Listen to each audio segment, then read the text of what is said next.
My in-laws replaced me with their so-called perfect daughter-in-law, and they thought I'd just sit back and take it. My name is Emily Carter. I'm in my late 20s, and for years I believed I was building a happy marriage with my husband, Daniel. I wasn't perfect, but I tried my hardest to be the kind of wife and daughter-in-law anyone would be proud of. I cooked for every holiday, stayed up late cleaning after big family dinners, and even helped Daniel's parents, Margaret and Charles, with money when they needed it. I thought we were family, but no matter what I did, it was never enough for them. Margaret would look at me with that cold smile and remind me how Daniel's ex-girlfriend was more polished. Charles would make little comments about how I wasn't as ambitious as I should be. At first, I told myself it was just nitpicking, but over time the digs grew sharper, and I could feel my place in their eyes shrinking. The breaking point came when they introduced me to Jessica. She was tall, elegant, and dripping with charm, and from the second Margaret met her, it was like I had disappeared. Suddenly, every conversation was about how Jessica would have done this better, or Jessica is such a natural at that.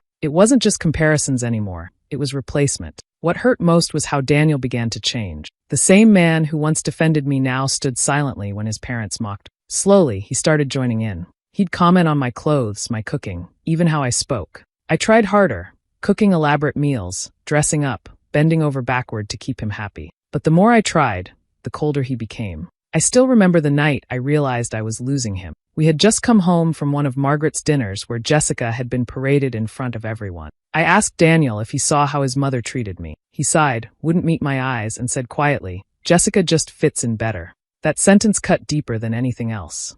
In that moment, it felt like the life I had built was slipping through my fingers, and no matter how hard I clawed, I couldn't hold on. My husband, the man I sacrificed so much for, was letting his parents hand him another woman as if I were disposable. Stick with me while I share my story, and if it touches you, don't forget to support our channel by hitting that subscribe button, dropping a like, and sharing it with the people you care about. It started small, almost too small to notice. One night, Daniel pushed his plate aside and said the chicken was dry. Another evening, he told me the dress I picked looked a little off. Soon it was the way I said certain words, the way I laughed, even how I sat at the table. Nothing about me seemed to please him anymore, and the man who once looked at me with warmth now studied me as if I were an embarrassment. Margaret fed the fire every chance she got. She'd smile at me politely in front of others, but her comments always had teeth. If I brought a pie, she'd sigh and say Jessica's crust was flakier. If I poured wine, she'd remark that Jessica's hands were more graceful. Every sentence was a comparison, every word a reminder that I was falling short of some standard they had set without telling me. And Daniel, instead of shutting it down, seemed to let their voices echo in his head until they became his own. I couldn't stand the tension, so I started changing myself piece by piece. I cut back on things I enjoyed because I thought maybe my hobbies annoyed him. I bought clothes I didn't like because I hoped he'd approve. When Margaret mentioned how Jessica kept herself busy with useful work, Daniel asked me why I hadn't considered leaving my job to focus more on the home. The suggestion stung, but I wanted peace so badly that I handed in my resignation. The first weeks without work were strange. I filled the days with cleaning, cooking, planning little surprises for Daniel, convinced that if I poured everything into being the wife he wanted, things would return to how they used to be. But every gesture was dismissed. If I baked bread, he said the crust was too thick. If I dressed up for him, he'd mutter that it wasn't my style. Even the house, polished to a shine, earned nothing more than a glance. What cut deepest wasn't the words themselves, but the tone. He didn't sound like Daniel anymore. He sounded like Margaret. He sounded like Jessica. Each sentence carried their judgment, their superiority, their disdain, and I was losing the man I married to their influence. I had given up my career, my independence, and even parts of myself in the hope of winning him back. But the colder he grew, the clearer it became that my sacrifices only fed their control. I was fighting for a place in a life that was no longer mine. Thanksgiving arrived, and I poured every ounce of energy I had into making it perfect. I woke before sunrise, filling the kitchen with the smell of roasted turkey, cinnamon, and butter. Hours went into setting the table, arranging flowers, and folding napkins with care. By the time everyone gathered, the house was warm and glowing, and I felt a flicker of hope that maybe this effort would remind them who I was to this family. Margaret walked in, looked over the spread, and her lips curved into a thin smile that didn't reach her eyes. Without hesitation, she waved her hand and called for Jessica to bring out her dish. Mine was brushed aside as if all those hours had been a waste. My roasted turkey, the casseroles, the pies, all of it carried to the trash, replaced by Jessica's single pan of stuffing. No explanation, no kindness, just a dismissal so sharp it left me standing frozen by the table. I searched Daniel's face, desperate for him to speak up, to defend me, to stop the humiliation. But he stayed silent. He didn't protest when Margaret declared Jessica's food the highlight of the night. He didn't blink when the family gathered around her, showering her with praise as though I hadn't lifted a finger. It was as if I wasn't even there, like the years I had spent giving myself to this family had been erased in one cruel gesture. Throughout dinner, I moved quietly, setting plates, refilling glasses, and pretending not to notice the way everyone leaned toward Jessica. My heart pounded in my chest, each laugh and compliment twisting deeper into me. I wanted to disappear, but pride held me in place. By the time the last dish was cleared, I felt hollow, like a guest in my own home. That night, after everyone left, I asked Daniel why he let it happen. I needed some sign that he still saw me, still valued me. He didn't meet my eyes. He only muttered that Jessica seemed more in tune with his parents, more suited to their expectations. Then he said the words that cut everything in me to pieces. She feels more like a partner than you do. The silence that followed was heavier than any fight we had ever had. In that moment, I understood. I wasn't just unwanted. I had been replaced completely. His parents had made their choice, and now so had he. The weeks after Thanksgiving carried a silence so sharp it felt like glass under my skin. Daniel avoided me at every turn. His voice clipped when he spoke at all. One evening, while I cleared the dinner table, he sat across from me with that expression I had come to dread, detached, rehearsed. He folded his hands and told me calmly that he wanted a divorce. He said it wasn't about anger or resentment, just practicality. It's what's best for everyone, he claimed, as though dismantling our life together could ever be described as best. I asked if he was certain, hoping for the smallest crack in his certainty, but he didn't waver. The decision had been made long before he said the words out loud. Within days, he packed his things and moved out. Rumors reached me faster than I expected. Daniel wasn't alone. He had gone straight to Jessica, settling into her space as if he had been waiting for the invitation all along. Margaret and Charles wasted no time either. Their coldness toward me turned into open hostility. At gatherings, I was no longer welcome, yet my name was dragged through their conversations. Friends of the family repeated the things they said. How I had failed Daniel, how Jessica had brought dignity back into their lives. In public, they paraded her around as though she had always been their chosen one, smiling proudly as though my existence had been an unfortunate mistake finally corrected. It wasn't just my marriage I lost. The home Daniel and I built together slipped through my hands as well. Every corner of it carried memories of promises we once made, and walking through those rooms felt unbearable. Signing the papers meant more than ending a legal bond. It meant closing the door on the family I thought I belonged to. The day I left, I didn't make a scene. I packed my belongings in silence, loaded the car, and drove away without a backward glance. But inside me, something stirred that wasn't grief. Beneath the sorrow, beneath the betrayal, there was a steady flame of resolve. They had taken my place, stripped me of my role, and cast me aside as though I were nothing. Yet I knew one thing with absolute clarity. I would not remain broken. They believed I would fade, that I would vanish quietly while they celebrated their new beginning. Instead, I swore to myself as I turned the key in my new apartment door. Everything they stole, every ounce of dignity they tried to erase, I would reclaim. And when the time came, they would see what it meant to lose everything. The apartment was small, barely more than a living room, a bedroom, and a kitchen that rattled every time the fridge kicked on. But it was mine. For the first time in years, I closed a door and felt no eyes on me, no criticism humming in the air. The silence was unfamiliar, but it was also a beginning. I stacked my boxes against the wall, unrolled a thin mattress, and told myself this was where I would start again. Each morning I rose early, forcing myself to create a routine. Coffee in a chipped mug, a walk through the quiet streets, and then hours spent updating my resume. I hadn't worked in years, not since Daniel had pressed me to step back, but I still had my license, and the skills I once set aside came rushing back the more I studied. Real estate had always been mine, long before marriage tied me to someone else's vision of my life. I called old contacts, sent emails, and within weeks, I secured my first listing. At first, the jobs were modest. Small houses in need of fixing up, couples on tight budgets looking for their first place. I threw myself into every showing, every negotiation, and with each successful closing, I felt my spine straighten a little more. The paycheck was important, but even more valuable was the confidence that came with proving I could stand on my own. I learned to manage money with care. Instead of leaning on anyone else, I mapped out budgets late into the night, studied investments, and tucked away every spare dollar. I didn't splurge, not even when temptation whispered. Every choice I made was deliberate, every step a stone in the foundation of a future that belonged solely to me. I never reached out to Daniel or his parents. Their names no longer left my lips, but I couldn't help hearing about them through others. I heard whispers of their outings, their grand appearances with Jessica at their side, the way they played the role of a perfect family. I didn't react, not aloud, but deep inside I watched.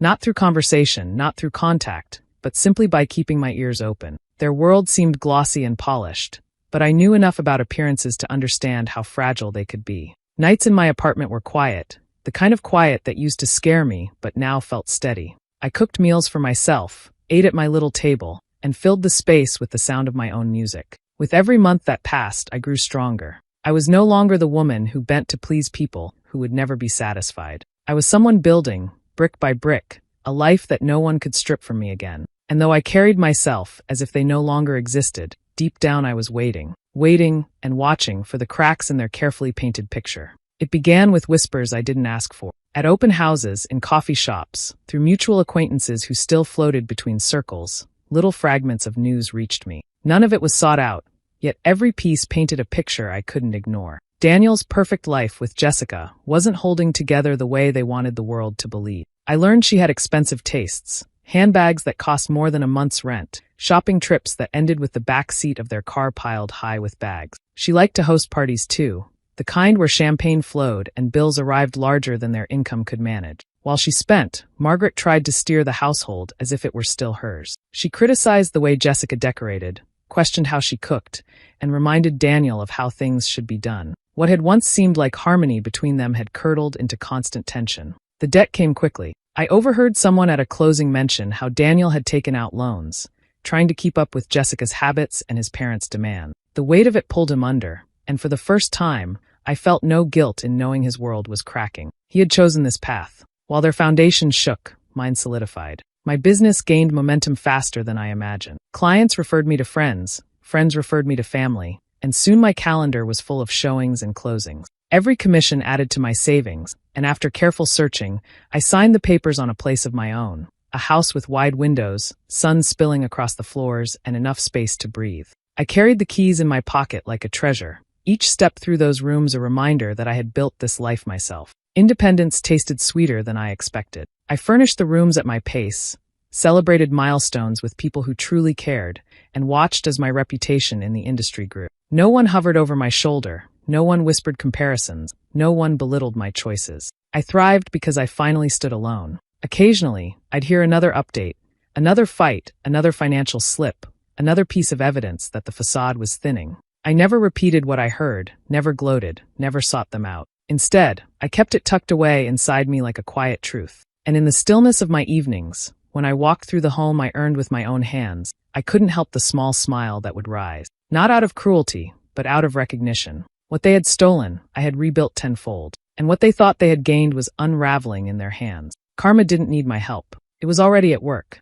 Years passed before their names found their way back into my life. I was at my desk, reviewing a contract, when the phone rang. The voice on the other end was one I hadn't heard in so long, I almost didn't recognize. Margaret, careful and deliberate, asked if we could meet. She spoke as though time had softened everything, as though we were old friends catching up. Against my better judgment, curiosity pulled me in. We met at a quiet cafe. Charles was with her, shoulders hunched, eyes darting like a man carrying shame he couldn't hide. They started with pleasantries, words laced with false warmth, but their smiles cracked quickly. Beneath the surface, desperation bled through. They told me Daniel was in trouble. Jessica's spending had bled him dry, and his attempts to keep pace had buried him under debt. Margaret's voice trembled as she admitted that Jessica had all but abandoned him once the money ran out. The woman they had chosen over me had taken everything and left behind ruin. Charles leaned forward, his hands clasped as if in prayer. He said they now realized what they'd lost, that I had been steady, generous, reliable. He even called me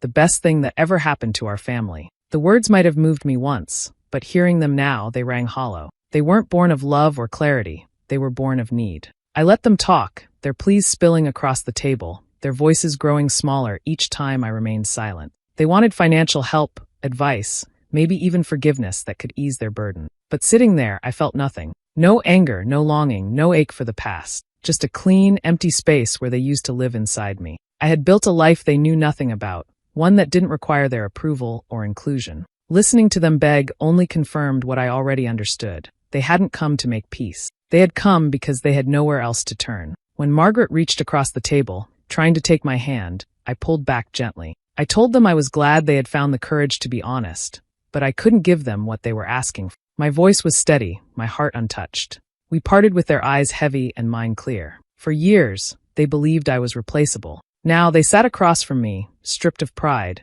asking for the very woman they cast aside. I walked away without looking back, carrying nothing from them but the reminder that I no longer owed them a single piece of myself. They asked to see me again not long after that first meeting, as though my refusal had been a temporary answer instead of a final one. This time I agreed, but not out of sympathy. I wanted them to hear the truth, not the softened version they could twist into something convenient. We sat in a small room at the back of a restaurant, the kind meant for private gathering. Margaret tried to begin with apologies, rehearsed lines that sounded like they had been practiced in the mirror. Charles nodded along, adding phrases about misunderstandings and mistakes. Their voices carried the weight of pleading, but their eyes still searched for loopholes, hoping I might offer them an escape. I let them speak until their words tangled on themselves, until silence pressed down. Then I reminded them, slowly, carefully. I repeated the comments they had once tossed at me, as if I couldn't feel the sting. The night Margaret tossed out my cooking in front of everyone. The times Charles praised Jessica while I stood beside him, invisible. The day Daniel told me another woman was a better partner, with their encouragement ringing in his ear. Each memory I laid before them like stones, heavy and undeniable. Their faces shifted with each recollection. Margaret's lips tightened, her hands fidgeting against the tablecloth. Charles sank lower in his chair, his earlier resolve slipping away. I didn't raise my voice, didn't let anger control me. My words were calm, deliberate, sharper than any scream could ever be. I wanted them to feel the weight of their actions without distraction, to sit in the silence that followed each reminder. When I finished, I told them simply that they had made their choices. They wanted Jessica. They wanted a version of family that excluded me. And now they could live with the outcome. I stood, collected my things, and left without waiting for a reply. As I reached the door, I heard it, a choked sound, raw and unguarded. Margaret had broken. Her voice cracked as she whispered something I couldn't quite make out, but the pain in it was clear. She knew, perhaps for the first time, that the life they once had was gone because of their own doing. No rival, no outside force, just the slow destruction they had orchestrated with their own hands. I didn't turn back. I walked out into the night, breathing air that felt clean and free. My silence had been louder than any rage could have been. I left them behind in the ruin they built, and for the first time in years, I felt no shadow clinging to me. It was late in the evening when I heard the knock. Firm, hurried, almost desperate. I wasn't expecting anyone, and for a moment I considered ignoring it. But something made me open the door, and there he was. Daniel, standing on my porch, shoulders slumped, eyes hollow. The man who once walked away so easily now looked as though life had wrung every ounce of pride from him. He tried to smile at first, but it faltered quickly. Words tumbled out of him in a rush. Jessica was gone. She had drained what little money he had left, and left without looking back. His parents, once so confident in their choice, were now struggling themselves, weighed down by the consequences of their own mistakes. He admitted he had nothing left, no partner, no support, no foundation. He said he missed what we used to have, that he finally saw how much I had given him. I stood in the doorway, listening as he unraveled. His voice cracked, his hands gestured helplessly, as though reaching for a life that had slipped beyond his grasp. Every sentence was a confession, not of love, not even of remorse, but of need. He longed for the stability I had once provided, the life he had taken for granted until it was gone. For a moment, I searched myself for the ache that used to live there, the part of me that would have leapt at his return. But it was gone. All that remained was clarity. I remembered the nights I begged for his support and heard only silence. I remembered the weight of humiliation, the sound of his agreement when others tore me down. Those memories stood between us like a wall I had no intention of climbing again. When he finally stopped speaking, he looked at me with eyes full of hope, as if waiting for me to open the door wider, to invite him back into the life he had destroyed. Instead, I met his gaze steadily and gave him the only answer I had. You replaced me once. I won't give you a second chance. The words hung in the air, final and immovable. Before he could respond, I closed the door. The latch clicked, and with it, something inside me settled. I had not shouted, had not argued, had not explained myself. I had simply chosen. On the other side of that door was the man who had gambled everything and lost. On my side was the woman who had built herself back up, stronger, untouchable. I leaned against the quiet of my home and knew I had reclaimed what he thought I'd never find again, my power. The seasons shifted, and with each passing year, my world grew brighter. The house I had chosen for myself became more than walls and a roof. It became a sanctuary. Sunlight poured through wide windows in the mornings, and laughter from friends filled the rooms at night. I had people around me who valued me for who I was, not for what I could provide or how I could measure up to impossible standards. With them, I was not invisible. I was seen, heard, and cherished. My career soared further than I imagined. Listings that once felt out of reach became everyday business. Clients trusted me, respected me, and returned again and again with referrals. I managed my finances with care, investing wisely, and over time, I built more than security. I built freedom. I traveled when I wanted, hosted gatherings on my own terms, and looked in the mirror each morning knowing I owed no one but myself for the life I now live. Meanwhile, news of the others reached me less and less, fading like background noise. The once proud family who had dismissed me so easily no longer held the spotlight they craved. Their stories trickled out through whispers. Daniel stumbling from one failed attempt to another, Margaret and Charles retreating into the quiet of their mistakes, Jessica disappearing into the same shadows she once seemed to shine from. Their choices had carved their path, and they were left to walk it without the applause they once demanded. I never needed to seek them out or prove them wrong. Their downfall required no hand from me. They had undone themselves piece by piece, guided by arrogance and cruelty. What they thought was victory had only been the beginning of their undoing. My silence, my distance, had been the sharpest response of all. In contrast, my days were filled with peace. I planted flowers in my garden, watched them bloom, and realized that every part of my life was now something I had nurtured on my own. No one could take it from me. No one could replace me within it. That truth wrapped around me like armor, soft yet unbreakable. One evening, as I stood on my porch watching the sky turn gold, I thought about the way they once boasted about their perfect daughter-in-law. The memory no longer hurt. It simply confirmed how blind they had been. And with a steady breath, I gave myself the last word, even if no one else would hear it but me. They replaced me with their perfect daughter-in-law. Turns out, I was irreplaceable. Do you think I made the right choice by walking away for good? Or should I have given them another chance? Let me know in the comments, and don't forget to subscribe and hit the bell for more stories.